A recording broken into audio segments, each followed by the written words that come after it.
मुख्यमंत्री देवेंद्र फडणवीस यांचा dream project असणारा शक्तीपीठ महामार्ग मूळ आरेखनानुसार सांगोला तालुक्यातूनच गेला पाहिजे।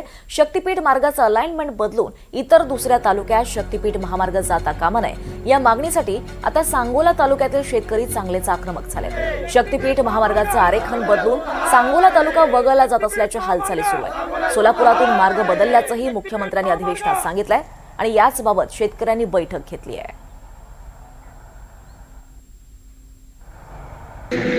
सांगोला तालुका दुष्काळी असला तरी सुद्धा शक्तीपीठ महामार्ग दुसऱ्या तालुक्यातून नेण्याचा जो प्रयत्न नाटास धरलेला आहे तो कुठंतर थांबला पाहिजे। कारण यामुळे आमचं गेली 2 वर्ष झालं कुठल्याही प्रकारचं उत्पन्न त्या शेतातनं निघलेलं नाही। शेतकरी आमचा कर्जबाजारी झालेला आहे। ह्यासाठी आम्ही उद्या फडणवीस साहेबांची सांगली या ठिकाणी जाऊन भेट घेणार आहे। त्यांना आमचं मत, आमच्या भावना व्यक्त करणार आहे। सांगोला तालुका हा शक्तीपीठमध्ये आला पाहिजे याबाबत आम्ही आमचे नेते यांना भेटणार आहे। त्यांचे सगळं मार्गदर्शन घेऊन आम्ही पुढच्या वाटचाल करणार आहे। अगर तुम्ही सांगोला तालुका या ठिकाणातून वगळला आणि कुठला तर स्वार्थ ठेवून दुसरीकडून नेण्याचा प्रयत्न केला तर MHRDCच्या ऑफिसात येऊन आत्मदहन करण्याचा प्रयत्न करणार आहे।